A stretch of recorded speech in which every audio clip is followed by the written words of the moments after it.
Growing up, I always knew I was the second choice. My name is Kayla, and for as long as I can remember, my older sister Selina was the center of our family universe. She was 3 years older than me, prettier, smarter, at least according to my parents, and somehow always managed to get everything she wanted. "Kayla, come down and help with dinner," Mom would yell up the stairs while Selina sat on the couch, scrolling through her phone. "Why doesn't Selina have to help?" I'd ask, knowing the answer before it came. "She's studying for her test tomorrow," Mom would say, or "she's tired from practice," or whatever excuse worked that day. Our house operated on what I called the hand-me-down economy. Selina got new clothes, the latest phone, and even a laptop for her 16th birthday. I got Selina's old stuff once she was done with it. Her too tight jeans, her scratched-up phone with the cracked screen, and the laptop that ran so slow it took 5 minutes just to boot up. The only person who really saw me, was Grandma Jean. Mom's mother lived alone in a small house across town, and visiting her became my escape. "There's my Kayla," Grandma would say every time I walked through her door, her face lighting up like I was the most important person in her world. And for those few hours, I was. Grandma was sick, had been for years. Some kind of heart condition that meant she couldn't do much around the house anymore. So I'd go over after school, help her clean, do her grocery shopping, or just sit and talk. "How's school going, sweetheart?" she'd ask, actually waiting to hear my answer.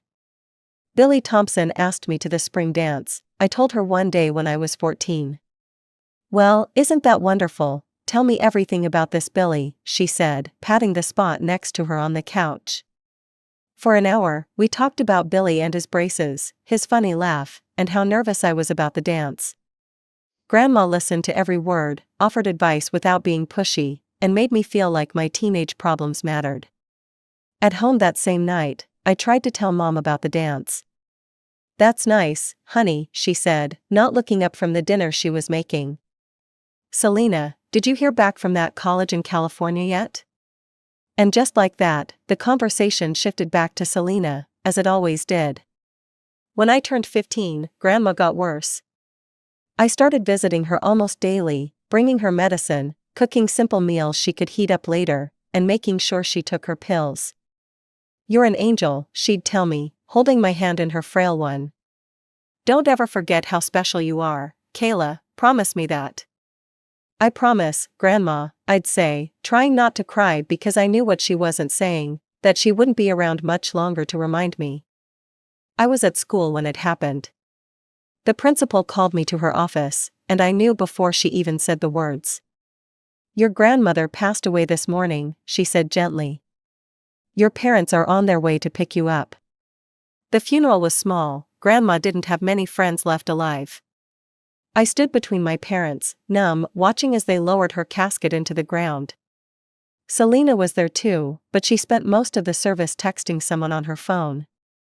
"She loved you very much," Mom said to me at the reception afterward, and for a brief moment, I thought she understood what I'd lost. But then she added, "We'll be moving into her house next week. It'll be good to have more space." Just like that, no discussion, no mourning period. Grandma was gone, and her house was now our house. I didn't even know she'd left it to my parents. Within 3 days of burying Grandma, we were packing up our apartment. Within a week, I was sleeping in what used to be Grandma's sewing room while Selina got the master bedroom because she needed more closet space. The house still smelled like Grandma's perfume and lemon furniture polish. I'd catch the scent sometimes, turning a corner or opening a drawer, and it would hit me so hard I couldn't breathe. But no one else seemed to notice or care. Life went on. Selina applied to colleges, got accepted to several, and eventually chose one 2 states away. For almost a year, I enjoyed Selina's absence. The house felt different without her constant presence taking up all the oxygen. I thought maybe my parents would finally notice me, but they just seemed lost without their golden child around. Mom would call Selina every night for updates on college life, and Dad kept her room exactly as she left it, like some kind of shrine. Then came the phone call that changed everything again. I was doing homework at the kitchen table when Mom answered the phone. Her voice shifted from casual to concerned in seconds. 20 minutes later, she hung up and looked at Dad with wide eyes. "Selina's coming home," she said. "She's pregnant." Dad dropped his newspaper. "What about school? Is she dropping out?" "She says she needs time to figure things out," Mom replied, rubbing her temples. "She's already packed her things. We need to pick her up this weekend."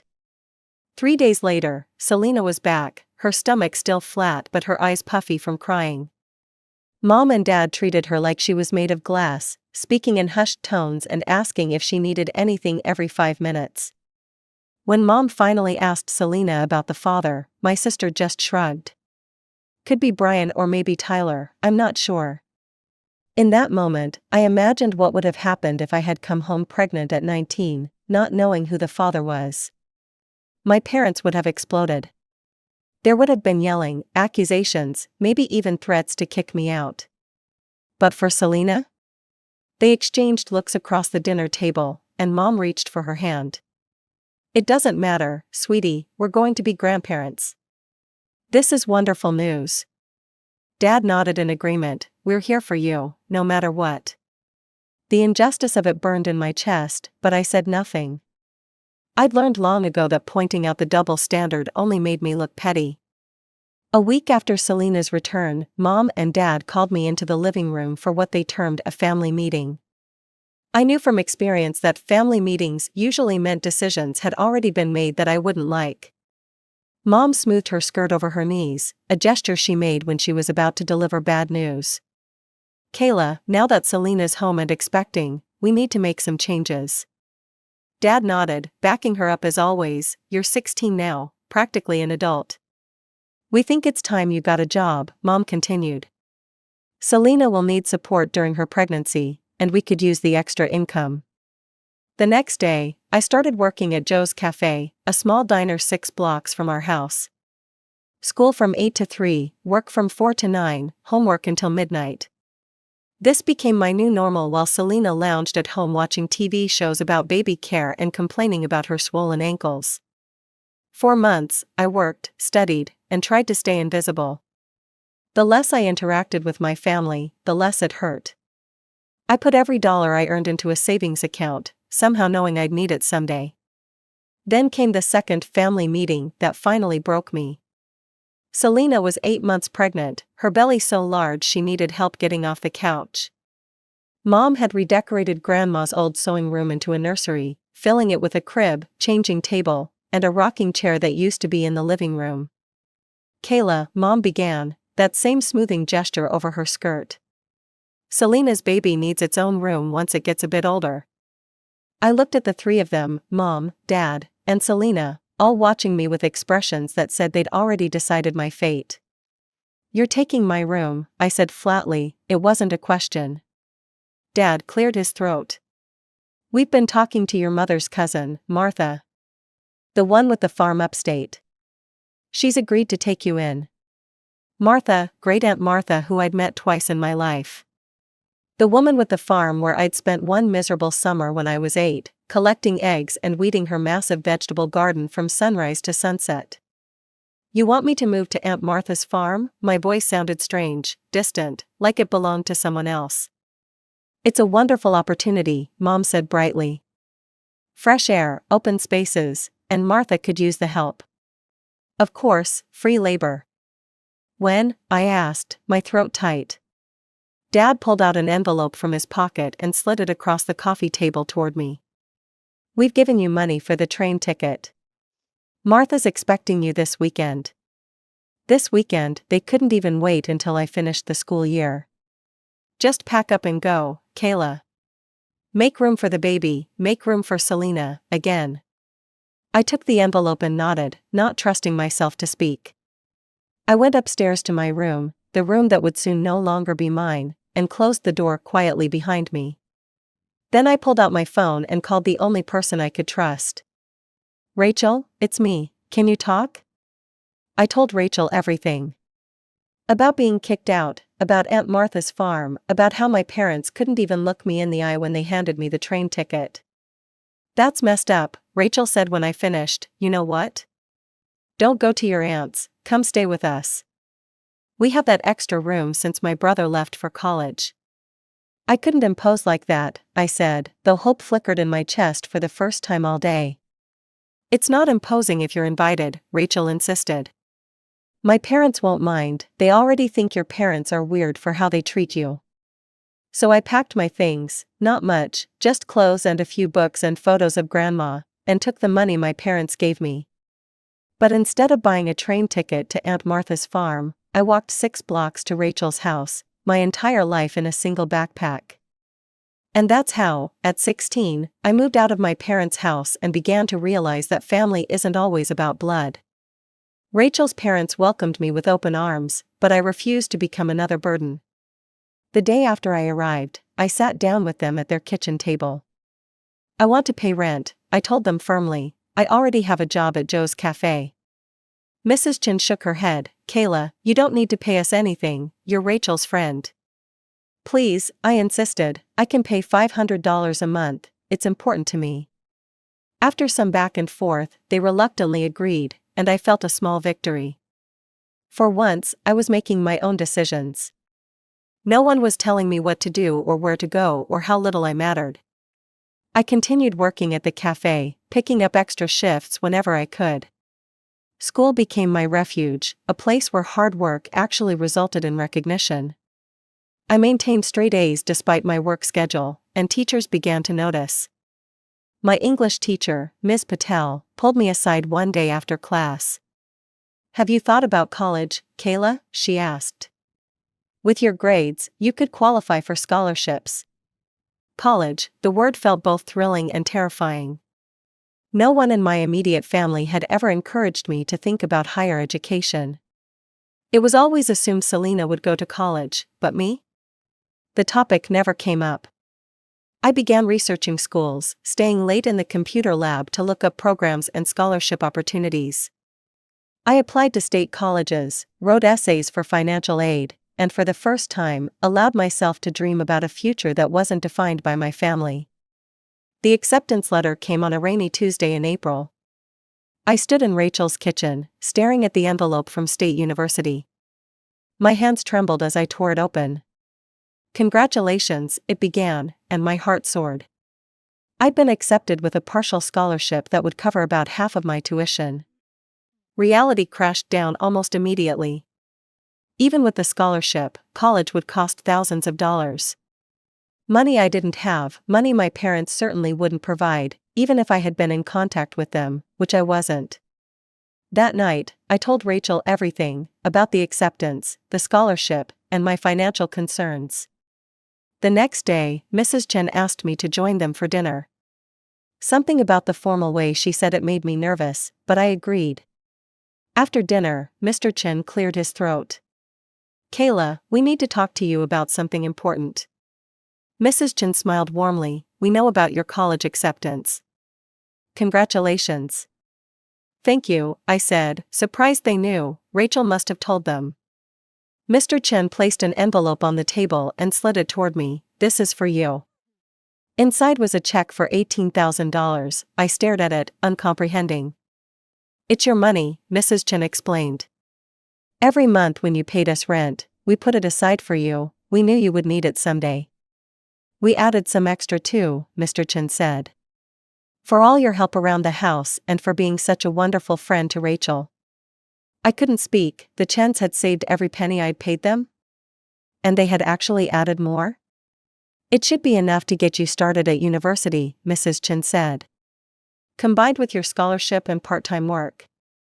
I left the room in a daze, the check safely tucked in my wallet. I didn't think about my parents or Selina. I didn't want to know how they were doing. That chapter of my life was over. University life was everything I'd hoped for and more. I found a small apartment close to campus, continued working part-time at a local restaurant, and threw myself into my studies. The $18,000 helped me through the first year, and I managed to secure additional scholarships for the remaining years. I made new friends, joined study groups, and slowly built a life that had nothing to do with being Selina's sister or the forgotten daughter. I was just Kayla, hardworking, determined, and finally free. I didn't keep in touch with my parents or Selina. At first, thoughts of reaching out would cross my mind, but I always pushed them away. They had made their choice, and I had made mine. The distance between us grew with each passing year, and I was relieved. Graduation day arrived 4 years later, and as I sat among my fellow students in my cap and gown, I scanned the audience and found the Chens waving enthusiastically. They had become my real family during these years, supporting me in ways my biological family never had. After graduation, I landed a job at a marketing firm. The pay was decent, and I quickly proved my worth. Promotions followed, and with each one, my salary increased. I lived frugally, remembering the lessons of my college years. I created strict budgets for clothing, food, and entertainment. While my colleagues splurged on designer clothes and fancy vacations, I saved every extra penny. My dream had crystallized. I wanted a home of my own. Not a rented apartment, but a house that belonged to me. A place where no one could tell me to leave, where I made the rules, where I was finally secure. I worked overtime, took on freelance projects, and even worked retail during the holidays. My social life suffered, but I didn't mind. The numbers in my savings account grew steadily, and with them, my sense of accomplishment. 5 years after graduation, I sat across from a realtor who handed me the keys to my very own house. It wasn't fancy, a modest 3-bedroom with outdated cabinets and carpets that had seen better days, but it was mine. Well, mine and the bank's until I paid off the mortgage, but still. "Congratulations, homeowner," the realtor said with a smile. I walked through each room that first night, touching the walls, opening and closing doors, simply because I could. The house needed work, new paint, updated fixtures, maybe new flooring eventually, but it was livable. And most importantly, it was mine. I'd been living in my house for 4 months when it happened. I was in the middle of painting the kitchen, a soft sage green that I'd deliberated over for weeks, when the doorbell rang. Paint roller still in hand, I opened the door to find 5 people standing on my porch. My parents, my sister Selina, a man I didn't recognize, and 2 children clinging to Selina's legs. For a moment, we all just stared at each other. I hadn't seen any of them in 7 years. Mom's hair was grayer, Dad looked thinner, and Selina, well, Selina still looked like Selina, just older and more tired. "Kayla," Mom said finally, smiling like we'd seen each other yesterday, "look at you, all grown up." I gripped the paint roller tighter. "What are you doing here?" Dad gestured to the man beside Selina. "This is Brian, Selina's husband. And these are their children, Emma and Liam." Selina stepped forward. "There's another one on the way," she said, patting her stomach. I hadn't noticed the small bump underneath her loose top. "That's why we're here, actually." Without waiting for an invitation, they pushed past me into the house. I was so shocked I didn't stop them. They moved into my living room, the children immediately touching everything within reach. "Nice place," Mom said, running her finger along my bookshelf, "a bit small, but cozy." Selina's husband Brian, apparently the mystery father from all those years ago, had been identified after all, wandered into my kitchen and looked at my half-painted walls. "Planning to do the whole house?" I still stood by the open front door, paint roller dripping onto my drop cloth. "Why are you here?" I repeated. Mom exchanged glances with Dad, then looked back at me. "We've been keeping tabs on you, you know. We know you're doing well at your job. We know you bought this house. We also know you're still single," Selina added. "No boyfriend, no social life really, just work, work, work." Selina sat down on my couch, pulling her children close to her. "The thing is, with the new baby coming, we need more space. Our house, well, your parents' house, is getting too crowded." I stared at her, realization slowly dawning. "No. This place is perfect," Mom continued as if I hadn't spoken. 3 bedrooms, nice yard for the kids. And you're all alone here. It's wasteful, really." "We thought," Dad said, "that Selina's family could move in with you. It would be good company for you." I couldn't believe what I was hearing. After everything, after all these years, they were still trying to push me aside for Selina.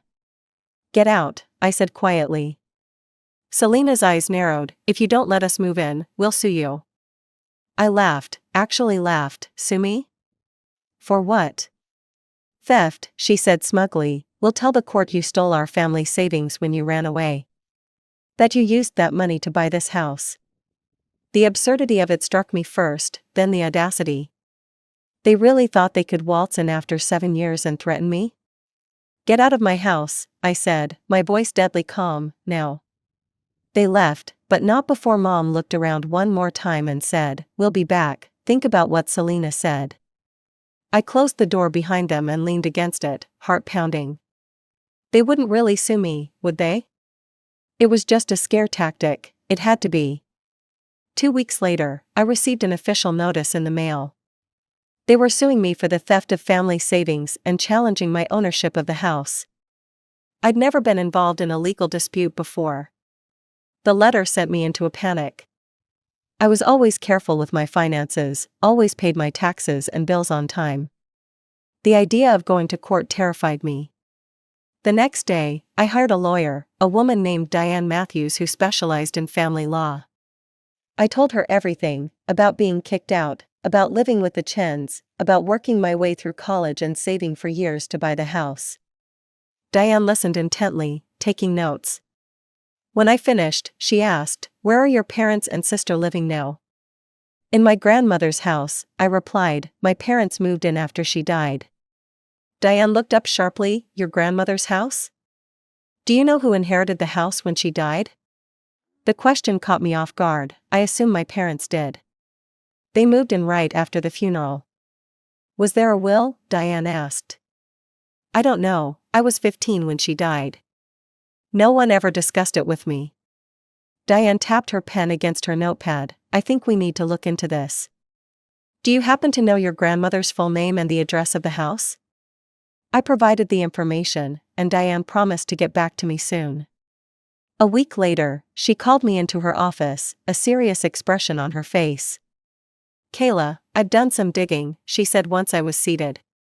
I found your grandmother's will. She slid a document across the desk toward me. I skimmed it, not understanding the legal language. Your grandmother left her house to you, Kayla, not to your parents. I looked up, stunned. What? According to the will, your parents were allowed to live in the house until you turned 18, at which point ownership would transfer entirely to you. But that transfer never happened because no one informed you of the inheritance. I stared at the document, at my grandmother's signature at the bottom. Even after death, she had tried to take care of me. So what does this mean? I asked. Diane smiled for the first time since I'd met her. It means we're filing a counterclaim. Your parents and sister have been living in your house illegally for 10 years. They owe you compensation for that use, and they need to vacate the premises. The case went to court. I sat nervously as my parents and Selina testified, one after another, about how I had run away with their savings. They painted a picture of me as an ungrateful, thieving daughter. Then it was our turn. First, Mr. Chen took the stand and explained how I had come to live with his family at 16, with nothing but a backpack of clothes. My high school teacher testified that I had worked at a cafe while maintaining excellent grades. Even Joe, my old boss from the cafe, came to verify my employment and character. Finally, Diane presented the bombshell, my grandmother's will, legally executed and filed, leaving her house to me. The look on my parents' faces when they realized what was happening is something I'll never forget. Pure shock, followed by the dawning realization that their plan had backfired spectacularly. The judge ruled in my favor on all counts. Not only was the case against me dismissed, but my counterclaim was upheld. My parents and Selina were ordered to vacate my grandmother's house within 3 months. The judge gave them extra time because of the children, and to pay me $150,000 in compensation for the illegal use of my property for a decade. Outside the courthouse, my phone started ringing. My parents, calling to beg forgiveness, to plead with me not to evict them. I declined the calls. Selina texted, saying they had nowhere to go, that the children would suffer. I blocked her number. For 10 years, they had lived in a house that should have been mine. For 10 years, they had deprived me of my inheritance while continuing to favor Selina over me. I felt no guilt, no obligation to help them now. I hired a property management company to handle my grandmother's house once my family vacated it. I couldn't bear to live there myself, too many mixed memories, but I could certainly collect rent from it. The $150,000 settlement went toward completing renovations on my current house and paying off a chunk of my mortgage. With financial security for the first time in my life, I finally allowed myself a luxury I'd always denied: a vacation. Nothing extravagant, just a week at a beach resort where I could sit in the sun and read books without thinking about work or family or saving for the future. I don't think about my parents or Selina anymore. I've deleted them from my life as thoroughly as removing unwanted files from a computer. Sometimes people ask if I have family, and I simply say no. It's easier than explaining. My house is finished now, freshly painted walls, new flooring, updated fixtures. Every corner of it reflects my choices, my taste, no one else's. When I come home after work, I walk through rooms that belong only to me, and I feel something I never felt in my parents' house: peace.